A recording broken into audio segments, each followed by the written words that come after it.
वालेकुम, मैं हूं मरियम नवाज। मेरे साथ है वसीम मलिक। आप देख रहे हैं फ्रॉम कोर्ट रूम नंबर 1। आज तारीख है 27 अक्टूबर 2024। कल से शुरू होने वाले अदालती हफ्ते में नए chief justice justice Yahya Afridi supreme court की सरबराही कर रहे होंगे, और न सिर्फ सुप्रीम कोर्ट की बल्कि पूरी अदलिया की। ऐसे वक्त में उन्होंने कुछ अहम तरीन फैसले लिए हैं, कुछ अहम तरीन इजलास बुलाए हैं, और मैं और वसीम मलिक आज के इस एफसीआर के एपिसोड में आपके साथ शेयर करेंगे कि इन इजलासों के अंदर क्या कुछ हो सकता है। क्या वाकई ही हुकूमत और फौजी इस्टेब्लिशमेंट के परेशान होने का वक्त हुआ चाहता है, या फिर सब कुछ ठीक है? तो वसीम, सबसे पहले ये बताइए कि गुज़िश्ता रोज हमने देखा कि अहम तरीन फैसले हुए। एक तो था कि 3 रुकनी जजेस कमेटी की साख बहाल हुई। उसके अलावा जो आगे आने वाले दिन हैं उनमें अहम इजलास भी बुलाए गए हैं। पहले हमें उन इजलासों की तफसील बताइए और फिर हम इस बारे में बात करते हैं कि क्या उन इजलासों के अंदर डिस्कशन हो सकती है, कौन कौन से मुद्दे जो पिछले काफ़ी अर्से से डिस्कस नहीं हुए वो ज़ेरे बहस आ सकते हैं।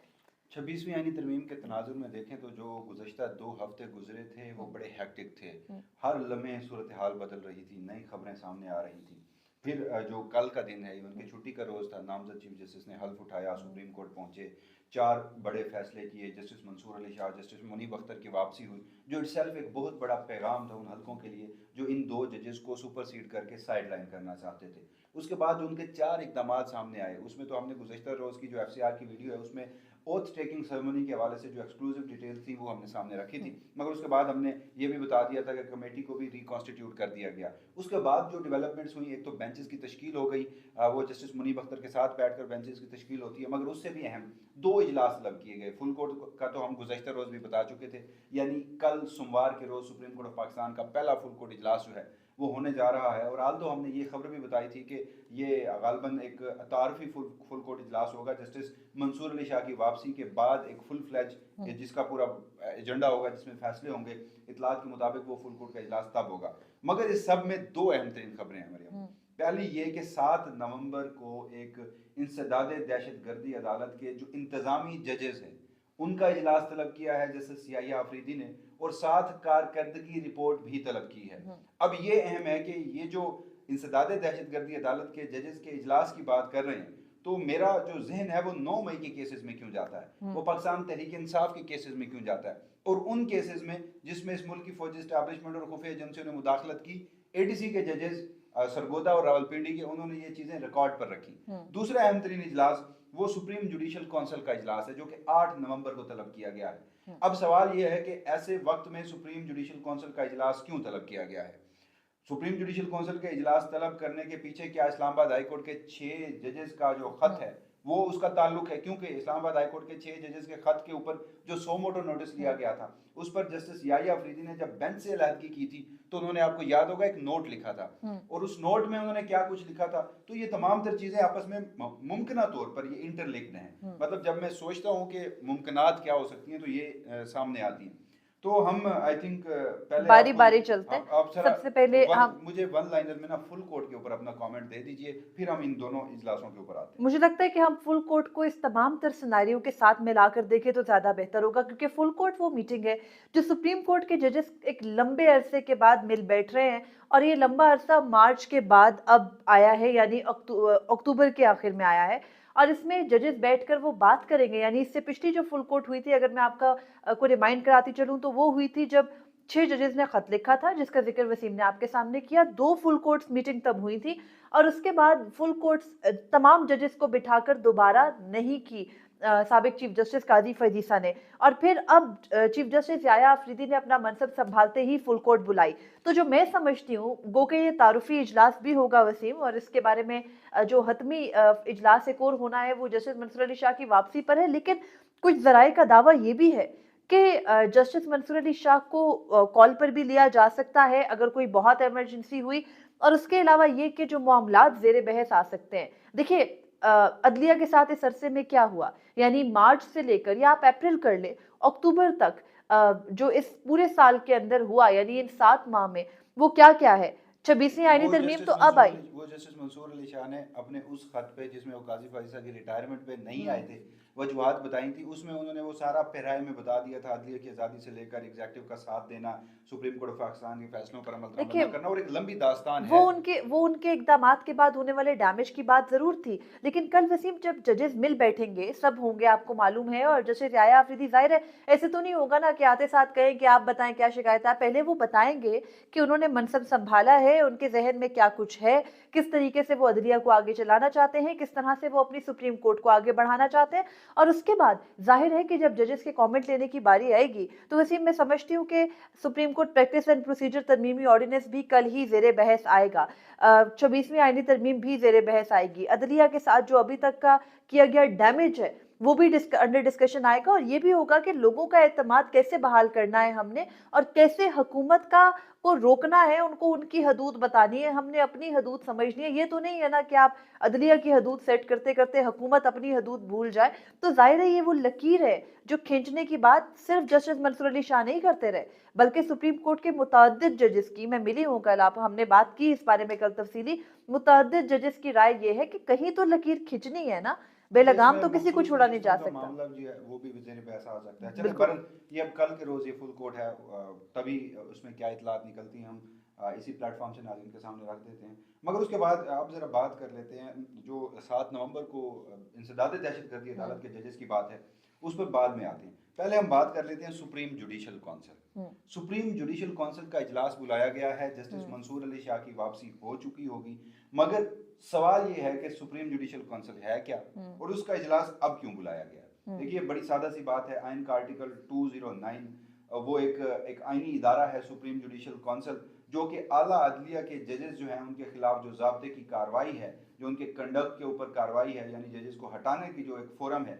वो सुप्रीम जुडिशल कौंसिल है। वन वहाँ लाइनर जजेस के खिलाफ शिकायत सुनने का, आला अदलिया की जजेस के खिलाफ शिकायत सुनने का फोरम है। फोरम है। अच्छा, अब सवाल ये है कि ये मीटिंग इस वक्त क्यों बुलाई गई है। हम्म। इसके मुमकिन तौर पर मैं दो सिनेरियोज देख रहा हूँ। हम्म। पहला तो ये कि अब हर चीफ जस्टिस आता है तो वो सबसे पहले judicial commission of Pakistan, supreme judicial council, क्योंकि ये तमाम तर बॉडीज जो हैं ये रिकॉन्स्टिट्यूट होती हैं, तो वो आता है, वो इजलास बुलाता है। उस इजलास में जो सेक्रेटरी हैं, गालबन रजिस्ट्रार सुप्रीम कोर्ट होती हैं, वो पेंडिंग कितने जो पिटीशन है, पिटीशन कहिए या कंप्लेंट्स कहिए, कंप्लेंट्स के लिए कंप्लेंट्स हैं जो शिकायत होती सुप्रीम है। जुडिशल कौंसिल में आई हैं, वो सारी होंगी। वो फिर देखा जाएगा कि इस 3 साल के दौरान इसको कैसे लेकर चला जाना है।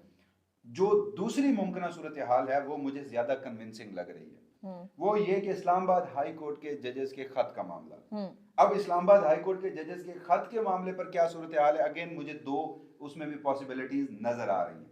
पहले नंबर पर पॉसिबिलिटी ये है कि इस्लामाबाद हाई कोर्ट के जजेस ने 25 मार्च को एक खत लिखा, और उस खत के बाद हमने देखा कि इस मुल्की फौजी इस्टेब्लिशमेंट ने, वफाकी हुकूमत ने प्रॉक्सीज के जरिए एक कंप्लेंट्स का जो सिलसिला है वो सुप्रीम जुडिशल कौंसिल में दायर करना शुरू किया। वसीम, आगे बढ़ने से पहले हमें ये भी बताना चाहिए कि जब 25 मार्च को इस्लामाबाद हाई कोर्ट के 6 जजेस ने खत लिखा था चीफ जस्टिस ऑफ पाकिस्तान के नाम, तो उस खत के अंदर उन्होंने सबसे पहले पैराग्राफ में ही ये कहा था कि we are writing to seek guidance from you, यानी हम आपसे जानना चाहते हैं कि अगर इस तरीके से मुदाखलत हो रही है तो हम क्या करें। तो आपकी बात इस पैराहे में भी मुझे दुरुस्त लग रही है कि हो सकता मैं है कि उसी उस तरफ गाइडेंस के मामले पर आ एग्जैक्टली रहे मैं हैं। उसी तरफ आ रहा हूँ कि पहले तो ये है ना कि चलें, अगर वो ना भी हो, जो पहली सूरत हाल मुझे नजर आती है कि उनके खिलाफ जो प्रॉक्सीज कंप्लेंट्स गई थी वो टेकअप हो, क्योंकि इससे क्या हुआ, इससे अब अदलिया का जो मोरल है वो डाउन हुआ।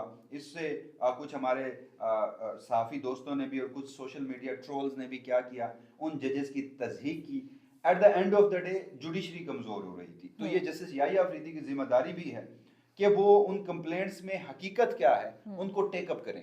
जब उनको टेकअप करें तो फिर उनको सुना जाए। और हमने वो सारी कंप्लेंट्स पढ़ी हैं, इंतहाई बदनीयती पर मबनी, जिसमें कोई मवाद शामिल नहीं है, तो वो बड़े बुरे तरीके से वो जो मामला है वो सेट बैक होगा। उससे क्या होगा, जजेस को कॉन्फिडेंस मिलेगा, इससे ये तासुर मिलेगा कि जो जजेस हैं वो साथ खड़े हैं, आला अदलिया या जजेस के सरबराहान जो हैं वो अपनी जुडिशरी के साथ खड़े हैं। और दूसरा, जिन्होंने ये बदनीयती पर मबनी झूठी कंप्लेंट्स दायर की थी उनके खिलाफ भी सुप्रीम जुडिशल काउंसिल जो है वो चाहे तो वो कार्रवाई कर सकती है। ये प्रेसिडेंट भी इनके पास ऐसा है। तो पहला तो हो गया ये। जो दूसरा मुझे लगता है आप वाली बात, कि जब 25 मार्च को खत लिखा गया था तो उन्होंने कहा था कि हजूर हमारे साथ ये वाकयात हो रहे हैं। जो इस मुल्क की एग्जेक्टिव है, जिनमें उन्होंने खुफिया एजेंसी बिलखसूस ISI का नाम लिया, उनके जो लोग हैं वो आकर हमें अप्रोच करते हैं, बल्कि इनक्रोच करते हैं। ये जुडिशियल इंक्रोचमेंट है, जिसको क्यों किया जाता है? ताकि अपनी मर्जी के पॉलिटिकल आउटकम्स लेने के लिए। और उसमें इमरान खान के केसेस का भी तस्करा था, जजेस के बेडरूम्स में कैमरे लगाने से, जजेस के घर में क्रैकर हमले करने से, जजेस परेशान होकर अस्पताल पहुंच उनकी जाते थे, फैमिलीज को उनकी हिरासा फैमिली करना। को हरासा करना, क्या कुछ नहीं किया गया, एक लंबी दास्तान है। तो उन्होंने फिर वो इवेंट्स भी बता दिए, मगर साथ कहा कि सुप्रीम जुडिशियल काउंसिल, हजूर आपके पास एक तरीकाकार है, हमें एक ज़ाब्ता बता दीजिए कि हम ऐसी सिचुएशन में रिएक्ट कैसे करें, हम एग्जेक्टिव के साथ बातचीत कैसे करें, हम उनके साथ कोऑर्डिनेशन कैसे करें। वैसे काजी मुझे फैसल साहब मौजूद थे, हम्म। मुझे थोड़ा सा कंप्लीट करने दीजिएगा। काजी फैसल साहब मौजूद थे, उन्होंने पहले वो पूरी सहूलतकारी की। जब वो तमाम तर रास्ते बंद हो गए तो फिर उन्हें एक मजबूरन सो मोटो नोटिस लेना पड़ा। जब वो सो मोटो नोटिस लिया गया तो उसमें जस्टिस याहिया अफरीदी शामिल थे। अब जस्टिस याहिया अफरीदी बेंच से उठ जाते हैं।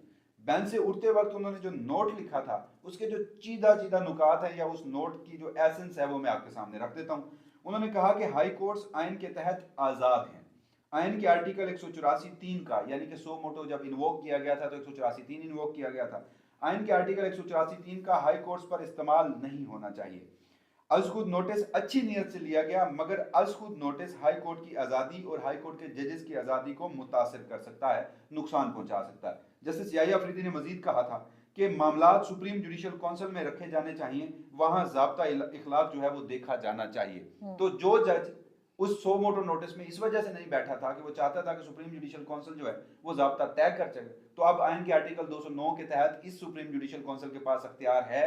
जस्टिस याहिया अफरीदी उन्हें हेड करेंगे और मुमकिन तौर पर इन जजेस के लिए एक कोड ऑफ कंडक्ट जो है वो अमेंड किया जा सकता है आईनी उस सारे मामले में जो फोरम है। तो इसलिए मैं कह रहा था कि मुझे इन प्रपोजिशंस के तहत ये जो सुप्रीम जुडिशियल काउंसिल है अगर काम करती है तो इस मुल्क की फौजी इस्टेब्लिशमेंट हो या वफाकी हुकूमत, फिर उनकी परेशानी के दिन मेरे ख्याल में करीब है। बिल्कुल ऐसे ही है और हमने ये भी देखा था कि जब सुप्रीम कोर्ट ने अज़खुद नोटिस लिया इस मामले पर और फुल कोर्ट बैठी तो वहाँ पर मुख्तलिफ तजावीज़ भी सामने आई थी, सबसे मंगवाई गई थी। हो सकता है कि उन तजावीज़ का रिकॉर्ड मंगवा के भी उनको ज़ेर बहस लाया जाए। वसीम ने बिल्कुल दुरुस्त कहा, क्योंकि जस्टिस याहिया अफरीदी का तब ये व्यू था कि ये मामला सुप्रीम जुडिशल काउंसिल पे जाए, तो अब वो इख्तियार रखते हैं, बाइख्तियार है, अदलिया के सरबराह हैं और उनको बिल्कुल ऐसा करना चाहिए। क्योंकि एक अज़खुद नोटिस, वसीम आपको याद है जो 6 जजेस के मामले पर अज़खुद नोटिस था, उसमें चीफ जस्टिस काजी फैज़ी साहब उस मामले को वो होम्योपैथिक चला रहे थे और ये तस्लीम भी नहीं कर रहे थे कि अदलिया के अंदर जो मुदाखलत है वो एग्जेक्टिव की हो सकती है। वो तो कह रहे थे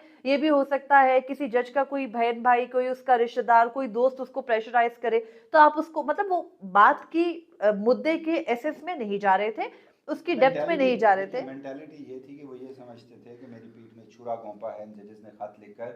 और ये कहानियां भी मंजर आम पे आएंगी। उन जजेस में से एक खातून जज थी, उन्हें किस तरह अपनी रिहाइशगाह पर बुलाकर डराया धमकाया जाता रहा कि आप खत नहीं लिखेंगे। इन लोगों को पहले पता था कि ये जजेस जो हैं ये ऑन रिकॉर्ड चीज़ें रखने जा रहे हैं। फिर इन जजेस को भी बुलाया गया और इन्हें पहले ही डराया धमकाया गया कि आप ये खत मत लिखिएगा, लेकिन फिर भी उन जजेस ने हिम्मत दिखाई और उन्होंने वो खत जो है वो लिख दिया था। अब जरा क्विकली मैं साख्त पे आता हूँ सुप्रीम जुडिशियल काउंसिल की, और उसके बाद हम अपने अगले मौजू की जाने बढ़ते हैं। देखिए इस वक्त ये एक तब्दीली पहली मरतबा हुई है कि काजी फैसा के रिटायरमेंट के बाद जस्टिस याहिया अफरीदी ने टेक्निकली सुप्रीम जुडिशियल काउंसिल का मेंबर बन जाना था, मगर 26वीं आईनी तरमीम में क्या हुआ कि मेंबर बनने की बजाय वो बराह रास्त चेयरमैन मुंतखब हो गए हैं सुप्रीम जुडिशियल काउंसिल के। अब चेयरमैन है चीफ जस्टिस याहिया अफरीदी, उनके बाद सीनियर प्योनी जज जस्टिस मंसूर अली शाह हैं, फिर जस्टिस मुनीब अख्तर हैं, उसके साथ इस्लामाबाद हाई कोर्ट के जज आमिर फारूक साहब हैं, और फिर जो बलुस्तान हाई कोर्ट के हाशिम काकड़ हैं चीफ जस्टिस, ये उनके 5 मेंबरान हैं। अब अगर हम देखें तो कल तक के जो इकदाम मुझे सामने आए, अगर ये सुप्रीम जुडिशियल काउंसिल कोई कार्रवाई करेगी तो उसमें majority justice Yahya Afridi, justice Mansoor Ali Shah और जस्टिस मुनीब अख्तर की है, क्योंकि गुज़श्ता रोज़ के जितने भी इकदाम थे ये तीनों जजेस हमें सेम पेज पे नजर आए थे। तो कहीं ना कहीं बैकग्राउंड में कोई कंसल्टेशन होगी, कोई मामला जो है वो तय किए गए होंगे, इस वजह से इजलास जो है वो बुलाया गया है। और अगर आमिर फारूक साहब, इनफैक्ट आमिर फारूक साहब भी अब उसमें बैठेंगे या नहीं, क्योंकि ये बात सबसे अहम है मरियम के, जब जजेस ने खत लिखा था ना तो उन्होंने कहा था कि हमारे साथ गुज़श्ता 1 साल से ये वाकयात पेश आ रहे हैं और हमने बार बार तहरीरी तौर पर जस्टिस आमिर फारूक को आगाह करते रहे कि मुदाखलत हो रही है, आप हमारे इदारे के सरबराह हैं, आप इस पे कोई एक्शन लीजिए, लेकिन जस्टिस आमिर फारूक ने कोई एक्शन नहीं लिया। यानी वो इस मुद्दे में फरीक हैं और अगर वो नहीं होते तो वसीम फिर पॉसिबली पेशावर हाई कोर्ट के chief justice Ishtiaq Ibrahim supreme judicial council का हिस्सा होंगे, क्योंकि अब हमने देखा कि जो आईने पाकिस्तान में 26वीं तरमीम भी कर दी गई है तो उसमें भी ये शायद शामिल है। बल्कि शामिल है ये कि अगर एक जज नहीं अवेलेबल होगा तो नेक्स्ट को तो वो कंसिडर किया जुडिशल कमीशन जाएगा। ऑफ पाकिस्तान के लिए वैसे है। अब एक और यहाँ पे मुद्दा ये भी है सुप्रीम कि हमें जुडिशियल काउंसिल के लिए भी है। अच्छा वो भी होगा, चलें आपने तस्दीक कर दी मेरी, लेकिन यहाँ पे एक और मुद्दा भी है। हम्म। अब पहले था 209 के तहत सुप्रीम जुडिशल काउंसिल जो जजेस हाँ। के खिलाफ कार्रवाई कर सकता था। अब 26वीं आईनी तरमीम में उन्होंने ये इख्तियार जुडिशल कमीशन ऑफ पाकिस्तान को भी दे को दिया। भी दे दिया वो है, हाई बिल्कुल। कोर्ट के जजेस की एवल्यूएशन के तहत ना उनकी कारकर्दगी का जायजा लेंगे, उन्हें वो बरतरफ करने का वैसे वो वसीम, कर भी आपकी इस सकते हैं। बात से मुझे एक और पॉसिबिलिटी ये भी लगती है कि इससे पहले कि जुडिशल कमीशन का कयाम होता और जुडिशल कमीशन कयाम अमल में आने के बाद बाकायदा हाई कोर्ट के जजेस को, जो हम कह रहे थे कि ये शिक इसलिए शामिल की गई कि इस्लामाबाद हाई कोर्ट के इन 6 जजेस को सजा दी जा सके कि भाई आप लोगों ने कैसे हमारी शिकायत कर दी। जाहिर है हम सबको मालूम है कि 26वीं आईनी तरमीम किसका ब्रेन चाइल्ड है। तो उसके बाद अब शायद चीफ जस्टिस का जो चीफ जस्टिस याया अफरीदी हैं, वो ये चाहते हैं कि इससे पहले कि मामलात वहां तक जाएं, वो अपने इन हाउस ही अपना हाउस इन ऑर्डर करें ताकि बार बार बाहर से मुदाखलत ना हो। वसीम, एटीसी जजेस को बुलाया चीफ जस्टिस ने, और ये मैं इसको हर सूरत पॉजिटिव इकदाम कहती हूँ, क्योंकि हम बार बार ये बात करते हैं कि जब तक आप अपनी मातहत अदलिया पर से शुरू नहीं करोगे, जब तक उसके अंदर रिफॉर्म्स नहीं लाओगे, वहां से जवाब तलबी, वहां पर कारकर्दगी का कोई बोझ नहीं होगा। आप बिल्कुल भी आला अदलिया में जितने मर्जी तबादले कर ले, फर्क नहीं पड़ता। तो आपको क्या लगता है कि आपकी टेक क्या है इस पे कि क्यों चीफ जस्टिस याया अफरीदी ने जो एटीसी के जजेस हैं उनको बुलाया? एक तो वो आप वाला उसमें ओपिनियन वो बड़ा मुझे वैलिड लगता है जो गुज़श्ता रोज़ से हम डिस्कस कर रहे थे। वो ये था कि जैसे याया अफरीदी फौजदारी कानून के माहिर जज हैं, तो उन्होंने सबसे पहले ये देखा हो कि जो मेरा एस्पेक्ट है मैं उसको ज़रा सीधा करूँ, उस पर जजेस को बुलाऊँ। मगर जब हम देखते हैं कि जो इजलास बुलाया गया है इंसदाद दहशतगर्दी जजेस के इंतज़ामी जजेस का, और उसमें साथ ये भी कहा गया है कि आप ज़रा कारकर्दगी रिपोर्ट भी लाइए, तो उसमें मुझे क्या नज़र आता है? अब जब कारकर्दगी रिपोर्ट सामने आएगी, यही होगा ना कि रिसेंट पास्ट में किस जज ने कौन सा मुकदमा सुना, किस जज ने उसकी प्रोसिक्यूशन जो है वो किस स्टेज पे है, कितने मुकदमात जो हैं उसका भी चलान जमा हुआ है, किसका जो डिसीजन है वो पेंडिंग है, मतलब ये सारी चीज़ें जो है वो किसका ट्रायल जो है वो चल रहा है, ये सारी चीज़ें सामने आएंगी। अब इन्होंने एटीसी को यानी कि इंसदाद दहशतगर्दी कानून को 780 को मजाक इस तरह बना दिया है कि ग़ालिबन अगर कोई वकील एहतजाज करे, कोई आम शख्स एहतजाज करे इस हुकूमत के खिलाफ, तो उसके ऊपर भी 780 लग 780 जाता लग है। जाता है। मगर इस सब में अहम तरीन केस कौन सा है? आपको याद होगा कि 9 मई के काबिल मुज़म्मत ऑब्वियस है, या जो उस वक्त इकदाम हुए थे, एहतजाज हुए थे, उनके केसेस जो हैं वो एटीसी जजेस सुन रहे हैं। और उसमें सबसे अहम तरीन बात ये भी थी कि जस्टिस आलिया नीलम ने जो उससे कबल जस्टिस मलिक शहजाद अहमद खान थे, उन्होंने पंजाब में उस वक्त की जो अभी भी वही गवर्नमेंट है मरियम नवाज शरीफ साहिबा की, उनसे लड़कर बड़ा ही स्ट्रांग मौकफ लेकर एटीसी के जजेस वो अपॉइंट किए थे, जिन्होंने फिर वाकई ही बताया कि वो आइन और कानून को मानने वाले जजेस हैं। फिर उन्हें जब वो पावरफुल एडमिनिस्ट्रेटर थे तो उन्हें फिर उनसे छुटकारा हासिल करने के लिए सुप्रीम कोर्ट लाया गया। और उसके बाद हमने देखा कि 2 जजेस इंसदाद दहशतगर्दी अदालत सरगोदा, उनके जो चीफ जज थे मोहम्मद अब्बास, और उनके जो असिस्टेंट थे, ये दोनों, और उसके बाद इंसदाद दहशतगर्दी अदालत रावलपिंडी 1 के जो जज थे, इन दोनों ने बाकायदा तौर पर तहरीरी तौर पर chief justice Lahore high court को भेजा था कि जो 9 मई के केसेस हैं उनमें मुदाखलत हो रही है, उसमें जो खुफिया एजेंसी आईएसआई है वो अपनी मर्जी के फैसले चाहती है, जब हम नहीं दे रहे तो किस तरह एटीसी सरगोदा के बाहर फायरिंग होती है, किस तरह उन्हीं जज साहब के घर के बाहर जो भावलपुर में गालबन था वहाँ पर गैस और बिजली का मीटर काटा जाता है, किस तरह उनके ख़ानदान को हरासा किया जाता है, किस तरह उनके खिलाफ एक मिसकंडक्ट की जो कार्रवाई है वो भी मुतल्लिका हाई कोर्ट्स में दायर की जाती है। तो इस सारे प्रोस्पेक्ट में जब ये सारा मामला आएगा तो मेरे ख्याल में ये तो 9 मई के केसेस भी जस्टिस याया अफरीदी के सामने फाइलों में पड़े होंगे, और उसमें उन जज साहिबान के खतूत भी पड़े होंगे, आईएसआई की मुदाखलत भी पड़ी होगी, फौजी इस्टेब्लिशमेंट की अपनी मर्जी के फैसले लेना भी पड़े होंगे। तो अगर इस पर वाकई ही वही स्टांस है जो हम एक्सपेक्ट कर रहे हैं, जो हर पाकिस्तानी आइन और कानून के मुताबिक ये एक्सपेक्ट करता है, जो जस्टिस मंसूर अली शाह का ब्रेन चाइल्ड था कि मुदाखलत किसी सूरत बर्दाश्त नहीं की जानी, तो अगर जस्टिस याया अफरीदी भी उसी डगर पर चल गए तो मुझे तो लगता है कि एस्टैब्लिशमेंट और वफाकी हुकूमत को यहाँ सबसे ज़्यादा घबराना चाहिए। वसीम, मुझे मेरी टेक आपसे थोड़ी सी मुख्तलिफ है। आप दुरुस्त कह रहे हैं, ये क्योंकि हम इम्कानात के बारे में बात करें तो एक मुमकिन सूरत हाल ये भी हो सकती है कि क्योंकि जस्टिस याया अफरीदी उस 5 रुकनी बेंच का हिस्सा थे जिन्होंने सिविलियंस का 9 और 10 मई के वाकयात पर ही सिविलियंस का फौजी अदालतों में ट्रायल कलअदम करार दिया था, और उनका मेजॉरिटी के साथ यही मौकिफ था, जस्टिस याया अफरीदी का यही फैसला था कि सिविलियंस का आम फौजदारी अदालतों में ट्रायल होना चाहिए, और जाहिर है खसूसी अदालतों में भी हो सकता है अगर किसी को लगता है कि जाहिर है उन सब के ऊपर दहशतगर्दी की दफात हैं, बहुत से इस वक्त MNAs, इनफैक्ट वजीर आला KP के ऊपर भी है।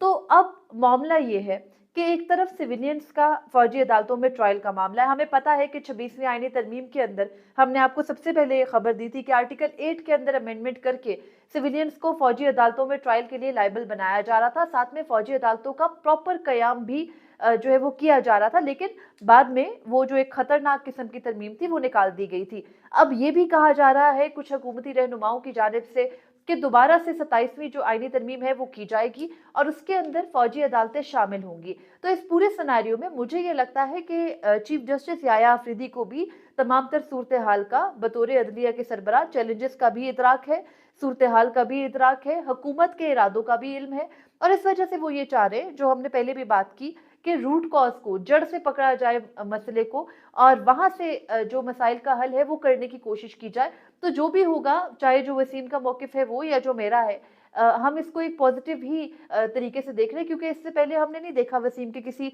चीफ ने रिसेंट पास्ट में ये जहमत की हो कि वो मातहत अदलिया के जजेस को बुलाए और उनसे कम अज कम उनकी पेशरफ रिपोर्ट ही मांगे। खैर, वैसे में एक पॉसिबिलिटी ये भी है कि आइंदा हफ्ते एक और कानून साजी की बात हो रही है, कोई ऑर्डिनेंस लाकर, तो जो 3 रुकनी जजेस कमेटी, हमने बताया कि 4 इकदाम के, 3 हमने डिस्कस कर ली चीफ जस्टिस याया अफरीदी के, चौथा ये था जो गुज़िश्ता रोज हमने आपको खबर भी दी कि supreme court practice and procedure के कमेटी के अंदर उन्होंने जस्टिस मंसूर अली शाह और जस्टिस मुनीब अख्तर को शामिल कर लिया है। हम दोनों को पता है और पूरी दुनिया को भी पता है कि 26वीं आईनी तरमीम इन दोनों जजेस को बाहर निकालने के लिए की गई थी। तो अब जब जस्टिस याया अफरीदी ने उन्हें शामिल करके पैगाम दे दिया, तो अचानक से ये खबर सामने आ गई कि काबीना से तो एक ऑर्डिनेंस या कानून साजी की मंजूरी हो चुकी है, और इसी 3 रुकनी कमेटी के अंदर पहले ये बात आई कि नाम शामिल किए जाएंगे, और अब ये बात सामने आ रही है कि एक 2 जजेस वही होंगे, यानी जस्टिस मंसूर अली शाह से मसला नहीं है, जस्टिस मुनीब अख्तर नहीं चाहिए मौजूदा निज़ाम को, तो हर सूरत उनको निकालकर आईनी अदालत के जज को, यानी कि जस्टिस अमीनुद्दीन खान को बाय हुक और बाय क्रूक शामिल किया जाना है। आपको क्या लगता है, हुकूमत ये कामयाब होगी या कल वाले इजलास में ये मामला भी ज़ेर बहस आएगा और अदलिया इसको एक्सेप्ट नहीं करेगी? देखिए, अदलिया अपने रूल्स अगर अमेंड कर लेती है, प्रैक्टिस एंड प्रोसीजर खुद बना लेती है, तो फिर पार्लियामेंट की जो कानून साजी है वो मेरे ख्याल में वैसे ही रिडंडेंट हो जानी है, क्योंकि आइन का आर्टिकल 190 है आई थिंक, जिसमें सुप्रीम कोर्ट में amend his rule. Supreme court को अपने रूल्स अमेंड करने की वसीम इख्तियार ज़रूर है, लेकिन जब एक कानून साजी हो जाती है, देखिए, वो कानून साजी को जांच तो अगेन सुप्रीम कोर्ट सकती है। पर्सन स्पेसिफिक कानून साजी आप करें, जस्टिस मंसूर अली शाह का इस ऑर्डिनेंस पे मौकफ क्या था, at the end of the day उनका ये मौकफ जस्टिस याया अफरीदी को मानना पड़ा। तो अगर गवर्नमेंट, ऑब्वियस है कि अभी ये आईनी तरमीम जो है, इससे बढ़कर कोई अटैम्प्ट नहीं हो सकती थी अदलिया में मुदाखलत की, या अदलिया को छेड़छाड़ करने की, अदलिया को तंग करने की, तो अब वो कर चुके। चलें, ये भी हम मान लेते हैं कि ऑर्डिनेंस जो है, या फिर एक अगर कानून साजी सिंपल सादा अक्सरियत से कानून साजी भी हो सकती है, बजाय इसके कि अगर वो एक और ऑर्डिनेंस ऑर्डिनेंस जो है वो जारी करते हैं। मगर मुझे नहीं लगता कि at the end of the day ये फिर एक नए चीफ जस्टिस जो हैं उनके काम में मुदाखलत वाली बात होगी, और वफाकी हुकूमत अगर जस्टिस याया अफरीदी कुछ खासा नरम गोशा रखते भी हैं, तो वो भी मेरे ख्याल में उससे हाथ धो बैठेंगे। और उसके साथ एक और बात भी की जा रही है कि सुप्रीम कोर्ट ऑफ पाकिस्तान के जजेस की तादाद बढ़ाने के हवाले से भी गालबन कोई जो कानूनी तरमीम है आइन के, जो मेरे ख्याल में ये बिल ऑलरेडी मौजूद है, सर्विसेज एक्ट 1997 है उसमें गालबन, तो उसमें भी तरमीम जो है वो ज़ेर गौर है। और साथ अब ये भी कहा जा रहा है कि 27वीं आईनी तरमीम होंगी, हर सूरत होंगी, और हम फौजी अदालतें बनाएंगे। तो ये जो सारे दावे किए जा रहे हैं, तो मुझे ये लगता है कि गुज़श्ता रोज़ के जब इक़दाम वफाकी हुकूमत ने देखे हैं ना, तो अब उन्हें ये भी खतरा सामने नजर आने लगा है कि 26वीं आईनी तरमीम भी अब उन्हें बरकरार रहती हुई नजर नहीं आ रही। तो मेरे ख्याल में ये सिर्फ एक धमकी है कि जिसकी वजह से वो अदलिया को इस हद तक मैनेज करने की कोशिश कर रहे हैं कि आप इसी पे इक्तफा कीजिए। खैर वसीम, 26वीं आईनी तरमीम के बाद मुझे तो कोई शक नहीं रहा कि वो धमकियों से आगे बढ़कर अपनी रिट जो है वो पूरे मुल्क पर लागू करने की कोशिश भी करते हैं। ना कि जंग है, उसमें कहीं भी पहुंच जाते हैं, तो हमें उस पॉसिबिलिटी को बिल्कुल भी इग्नोर नहीं करना चाहिए। लेकिन दूसरी जानिब एक अहम चीज़ ये भी है कि गुज़िश्ता रोज़ जब हल्फ बर्दारी हुई, उस हल्फ बर्दारी की तकरीब में भी जस्टिस याया अफरीदी के जो जिस तरीके से उन्होंने सबसे बातचीत की है, जिस तरीके से उनका इंटरेक्शन था, उससे भी शायद काफ़ी हलकों को ये खबर पहुंच गई कि उनकी दाल वहाँ नहीं गलनी, इकदामात ज़रूर किए जाने हैं, बाकायदा खबरें चलवाई जा रही हैं, बाकायदा इंटरव्यूज़ दिए जा रहे हैं, दोबारा से फ़िज़ा बनाई जा रही है। लेकिन अगेन मैं कहूँगी कि सुप्रीम कोर्ट अगर फुल कोर्ट बनाकर बैठ रही है, अपने मातहत अदलिया के जजेस को साथ में लाकर चल रही है, तो फिर किसी को भी इस मामले को हल्का नहीं लेना चाहिए, क्योंकि सुप्रीम कोर्ट अगर इख्तियार इस्तेमाल करने पर आए तो इस वक्त भी उनके पास बहुत से इख्तियारात मौजूद हैं। हमने देखना है कि कल से शुरू होने वाले अदालती हफ्ते में नए चीफ जस्टिस के साथ मामलात किस तरह से आगे चलते हैं। मैं और वसीम मलिक आपको अपने इसी प्लेटफॉर्म से मजीद भी तफसीलात रोजाना की बुनियाद पर देते रहेंगे। अब तक के लिए इतना ही था, हमें इजाजत दीजिए। अल्लाह हाफिज। अपने फीडबैक से ज़रूर आगाह कीजिएगा।